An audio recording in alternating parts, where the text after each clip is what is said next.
Hello and welcome to Z3 News. I'm James Bailey and today is Tuesday, June 16th, 2020. And today I want to share some concerns I have because just in the past few days I've really noticed a trend with a lot of my Christian friends who send me emails every day, as well as website links that people share with me.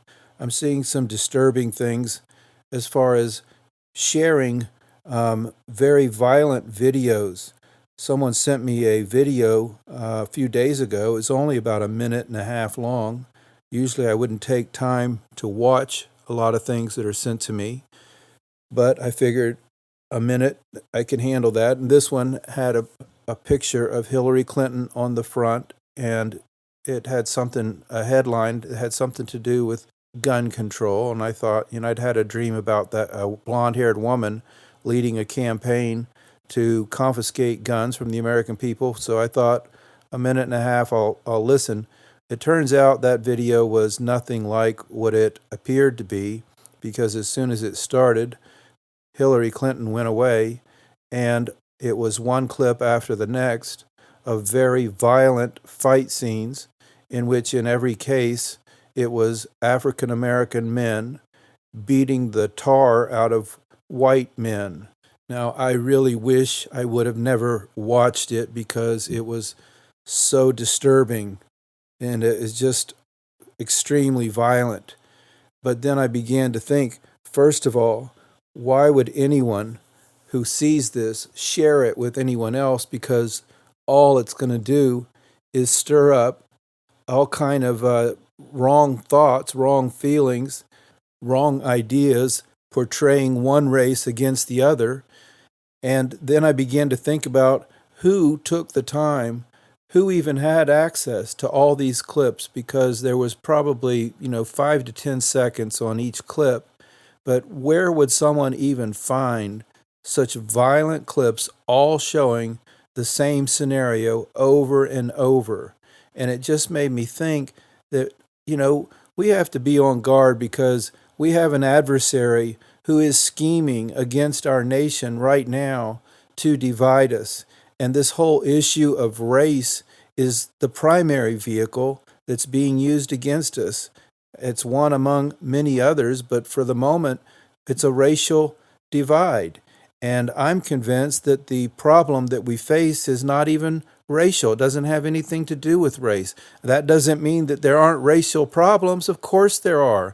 And there are unjust things being done, unfair things, wrong things, very wrong things being done. That's not the issue, though, because what happens is when we hear these storylines presented to us, we have to be wise enough to soar up to a higher level so that we don't take the bait. It's not a question of, are there injustices being done? Of course there are. There always have been. There always will be, until the Lord returns to establish a righteous kingdom on the earth. We're living on this fallen planet, and we're going to see injustices done all around us. But I believe our adversary right now is scheming against our nation to divide us against each other, and he's throwing these storylines out there, bombarding us constantly in the mainstream news media. But it's not just the mainstream news media. It's us doing it to ourselves by spreading these things on social media and stirring up the memories that we have of all the wrong things that have been done to us. But if we're thinking along those lines, we've already taken the bait. We've already been duped, because that's what they want. That's what our adversary wants. He wants us to take the bait, take up that offense, begin to take matters in your own hands, begin to take justice in your own hands, and all along the way, feeling totally justified in it because you were wronged.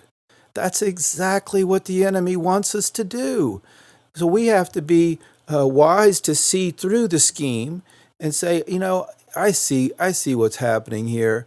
He's trying to get us to take the bait. He's trying to get us to turn against one another and kill each other and weaken and destroy our nation. And so instead of us taking sides in the issue, why not just walk away from it and say, I'm not going to take sides. I'm not against one or the other. I'm not going to play the role of a victim. I'm not going to play the role of an avenger. Because as long as we take the bait, we are sealing our own fate and just guaranteeing that our nation is going down the drain very soon, and we are part of the problem. And so if we receive those kinds of emails, just delete them. Anybody sharing that kind of stuff, just delete it. Just move on. Don't comment on it. Don't get drawn into the debate. Just move on.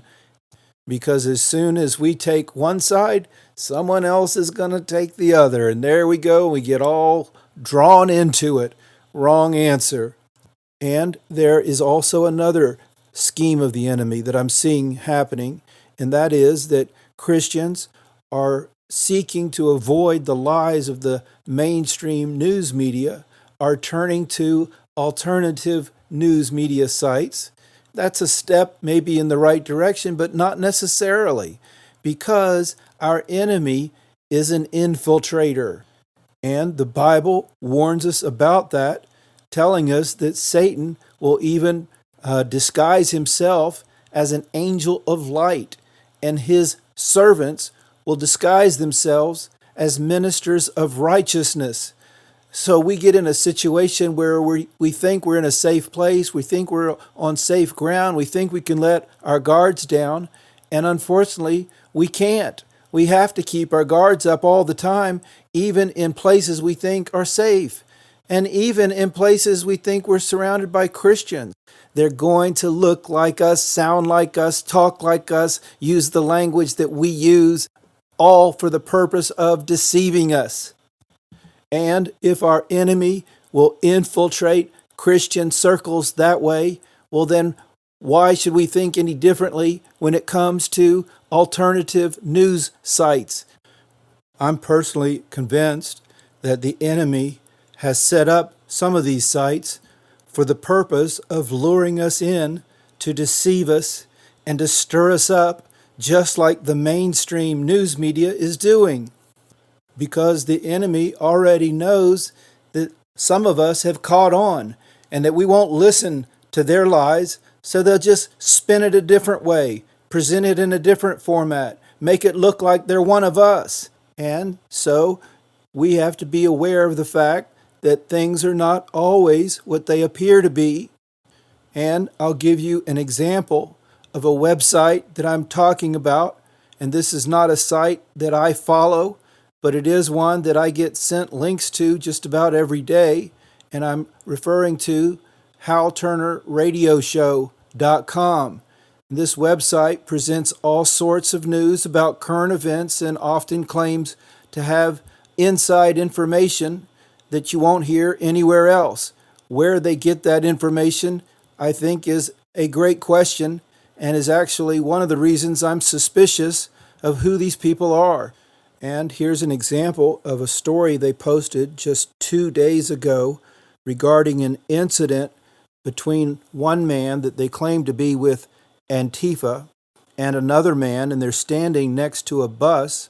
And then there's a video that was shared by actor James Woods, and he's saying everybody is sick of this, it seems. And the reason he's saying that is because in this short video clip, a man who appears to be the bus driver comes up behind the younger man who is wearing a hood and is supposedly with Antifa. He picks him up and then violently slams him down onto the concrete in a way that the man appears to be injured severely.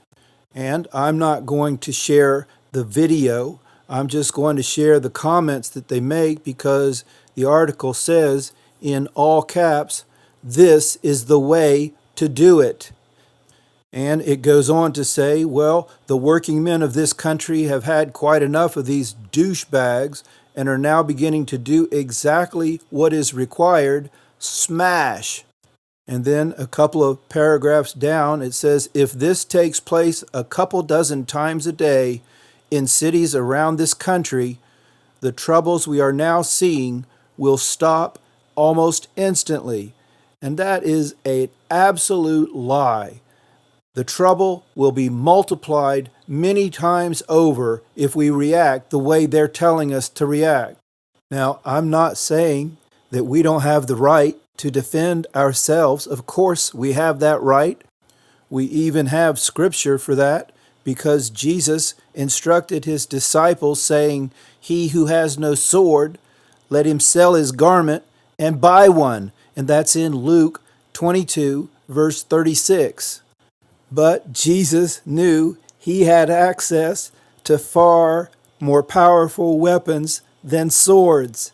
And on the day when he was betrayed, and a great multitude of soldiers came to arrest him, and Peter pulled out his sword and sliced off the ear of one of those soldiers, the Lord Jesus said to him, put your sword back in its place, for all who take the sword will perish by the sword.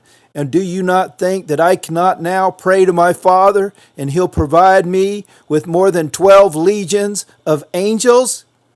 And that's in Matthew 26, verses 52 and 53. And that's what I'm talking about. We have a spiritual battle on our hands. Our battle is not against flesh and blood. Our fellow countrymen are not the enemy. Our enemy is in the unseen realm. And so we are going to need spiritual eyes to see like Jesus saw, to know that we can call on God our Father in heaven, and he will provide us with more than enough angelic armies, more than enough to provide every need that we have, so we have nothing to fear, so we don't have to take matters into our own hands. We don't have to meet up violence with violence. We don't have to smash our fellow countrymen into the ground. Because when we take matters in our own hands, by doing so, we take it right out of God's hands. It's one or the other. In whom do we put our trust? Because we're facing a God-sized problem, and we need God-sized answers. It's time for God's people to stop participating in all the works of darkness that are trying to divide us. It's time for us to take up our spiritual swords and begin to swing them at the adversary and put him on the run. All right, well, that is all I wanted to share for today, and so I'm going to stop here. So thanks for joining me today, and I hope to be back again soon with another program. Until then, so long.